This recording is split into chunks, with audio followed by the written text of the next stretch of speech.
Pemirsa, masa lalu telah mengajarkan pengalaman hidup manusia.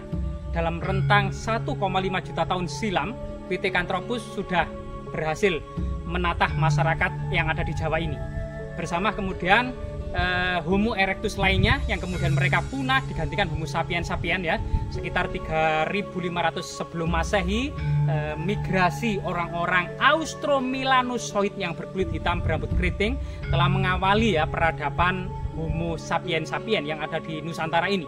Kemudian sekitar tahun 2500 sebelum Masehi, Proto Melayu berhasil mendominasi dan membawa kebudayaan megalitik seperti menhir, dolmen, kemudian sarkofagus, termasuk kemudian tatah batu kemudian berundak-undak dan lain sebagainya, yang kemudian disusul sekitar 1000 tahun sebelum Masehi. Orang-orang Deutero Melayu membawa kebudayaan Dongson, mengawali masa perunggu atau zaman perunggu yang ada di Nusantara sampai puncaknya zaman perunggu awal Masehi ya, menjadi semacam pusat dan puncak peradaban perunggu di Asia Tenggara yang dikomandani oleh Kemaharajaan Funan di lembah Sungai Mekong yang membawai seluruh koloni-koloni yang ada di Nusantara.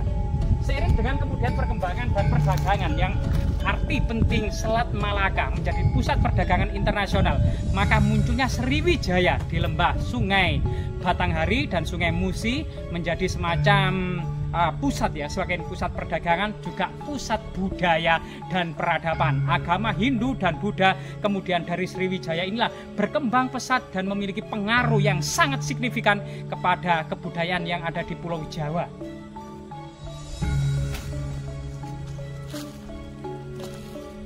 Sehingga kemudian pasang surut sejarah dan lika-liku peradaban sudah dilalui oleh orang-orang masyarakat Jawa ini, sehingga kemudian silih berganti dan tumpang tindihnya peradaban, maka kita akan mendapati di lokasi ini akan kita dapati diduga jejak-jejak peradaban megalitik ya. Kemungkinan memang sudah ada sejak tahun 2000 sebelum Masehi, kemudian diteruskan sampai peradaban kuno menjadi situs kabuyutan atau sebagian menyebut Kapitayan. Coba kita lihat ya bersama-sama ya.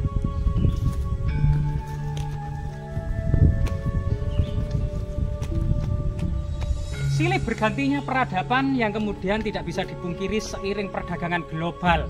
Para pedagang dari Arab, Gujarat, Persia, India, Eropa maupun dari kemudian Tiongkok, kebanyakan pedagang muslim ini membawa pengaruh perubahan budaya yang ada di Nusantara, masuk dan berkembangnya agama Islam seiring dengan pesatnya perdagangan dan pelayaran global ini.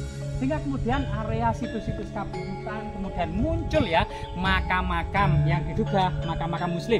Namun saat ini punden yang sangat keramat ini dikenal dengan Mbah Kudu, nama yang masih bersifat lokal dan masih bersifat Jawa. Kemungkinan memang makam leluhur ini memang diduga masa-masa peralihan akhir Majapahit atau awal-awal permulaan Demak.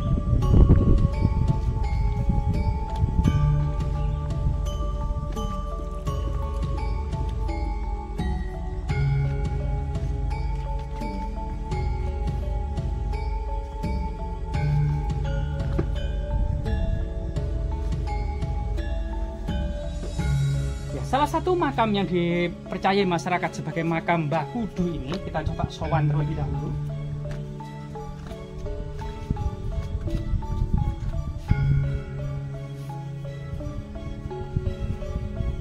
Rahayu, rahayu, rahayu. Wagusan Ilaruhi Mbah Kudu Bisril Fatihah.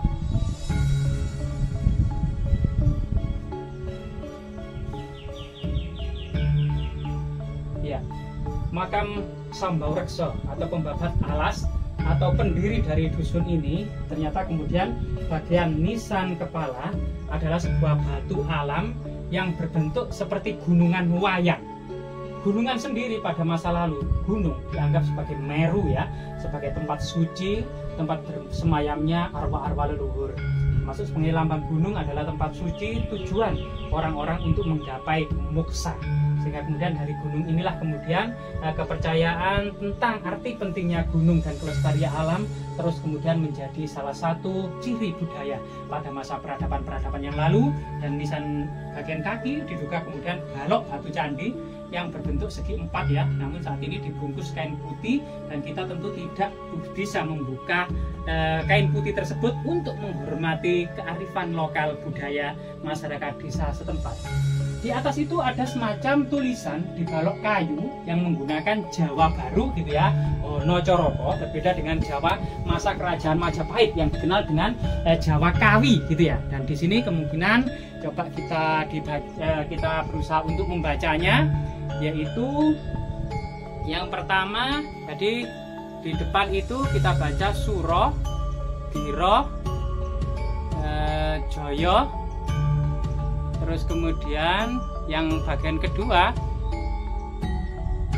yang atas tadi kan Suro, Diro, Joyo, Dinirat. Suro, Diro, Joyo itu dening rat, lebur dening pangestu. Nah, seperti itulah. Kemungkinan memang masyarakat sini masih berusaha untuk melestarikan falsafah-falsafah atau ilmu Jawa tingkat tinggi ya dengan tulisan Wonocoroko. Yang artinya Suro Diro Jaya Dinirat lebur dening pangestuti, artinya segala keangkah murkaan itu akan kemudian hancur atau musnah dengan kebaikan atau pangestuti ya. Jadi ini sesuatu yang memang pada masa Jawa sangat diugemi atau sangat dijunjung tinggi falsafah-falsafah Jawa ini. Artinya setiap kita berbuat jahat juga kita akan memanennya gitu ya, dan kita berbuat baik juga akan memanennya. Sedangkan semua aktivitas dan perbuatan jahat pasti kemudian hancur oleh kebaikan-kebaikan dan perbuatan yang baik. Nah, di lokasi ini selain kemudian ada tulisan Jawa ya, yang memang agak-agak sudah mulai aus gitu ya tulisannya, sehingga agak remang-remang sedikit sekali. Kemudian kita juga berusaha untuk membacanya, dan tepatnya di samping dari Punden Bakubu ini, jika kita lihat tepat di lokasi ini ya, di depan sini, kita di sini, ini memang masih dikeramatkan, yang disakralkan, juga disebut Mbah Naga atau kepala naga raksasa yang bertapa membatu. Dapat kita ini ya, kawan dulu. Rahayu, rahayu, rahayu. Alhamdulillahirrahmanirrahim, sekali jagat bahwa lagi sekali bacaan sekali mayang, sawan. Jadi di lokasi ini yang masih kemudian dirawat, dilestarikan dan dianggap sebagai situs magis dan sakral oleh masyarakat desa setempat, ini ada sebuah batu yang diduga memang semacam kepala ular naga yang bertapa membatu. Jadi ada kepalanya, ada rahang bawahnya, ada rahang atasnya gitu ya, ada matanya dari sini, sehingga kemudian sebagian masyarakat menganggapnya sebagai Mbah Ular Naga, Mbah Kepala Naga raksasa yang bertapa membatu. Peranan naga atau ular ya dalam peradaban prasejarah memang menyeruak. Di sana pada masa prasejarah ada pembagian alam, bahwasanya alam ini dibagi menjadi alam atas dan alam bawah. Alam atas yang identik dengan burung elang, matahari, terang benderang, dan alam bawah yang berhubungan dengan kegelapan, ular, buaya, kura-kura ya. Ini sedangkan pada masa kehidupan Hindu-Buddha, seiring dengan perkembangan agama Hindu-Buddha di Jawa, 1500 lebih peradaban ini mendominasi Pulau Jawa, sehingga kemudian kepercayaan ular naga pun semakin berkembang dalam falsafah Hindu-Buddha.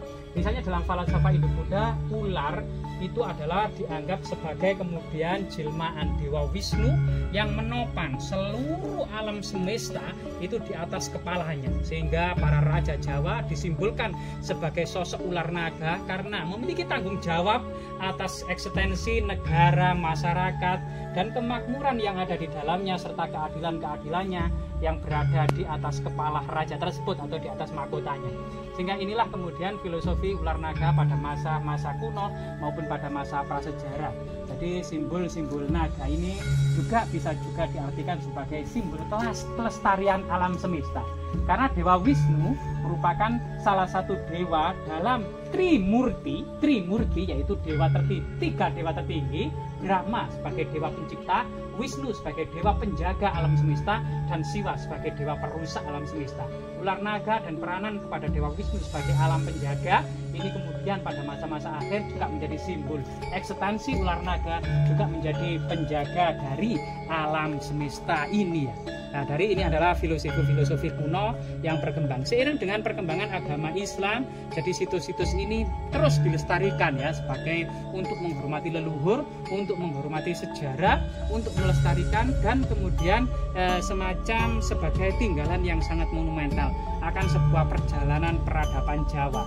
Mulai dari prasejarah, mulai dari masa purba ya, zaman Pithecanthropus erectus, Homo erectus, kemudian mengalami kepunahan, zaman kemudian berganti prasejarah, megalitik, neolitik, zaman Hindu-Buddha, zaman kemudian penjajahan kolonial seiring dengan masuk dan berkembangnya agama Islam pula di Jawa ini. Jadi banyak sekali kemudian perjalanan yang panjang ini penuh dengan makna-makna dan pola-pola sejarah. Sehingga kemudian sejarah yang panjang ini ya itu patut berbangga bahwasanya leluhur kita ini bukan dari kerah, melainkan memiliki peradaban yang besar dan berjaya di masa lalu dalam pola-pola yang sangat indah, dalam pola-pola yang memiliki cita rasa peradaban yang sangat tinggi. Semoga kemudian situs, berbagai macam situs yang ada di tengah-tengah masyarakat, baik itu situs prasejarah, megalitik, Hindu-Buddha, maupun berbagai macam situs lainnya, tidak perlu dihubungkan dengan kemusyrikan, kesirikan, atau beberapa situs takhayul, melainkan bisa menjadi situs budaya, pariwisata, bisa kemudian ya dibangun. Bagaimana kemudian ketika generasi-generasi saat ini maupun yang akan datang bertanya, bagaimana sejarah desa ini terbentuk, bagaimana awal mula desa ini bisa terbentuk, bagaimana kemudian sawah-sawah ini bisa menjadi sawah. Leluhur kita lah yang mengeringkan rawa-rawa menjadi sawah, yang membabat hutan menjadi sawah, yang membuat saluran-saluran dan membuat jalan-jalan yang sangat rata, dan kita tinggal melanjutkan saja dengan sudah sangat mudah sekali. Semoga bermanfaat.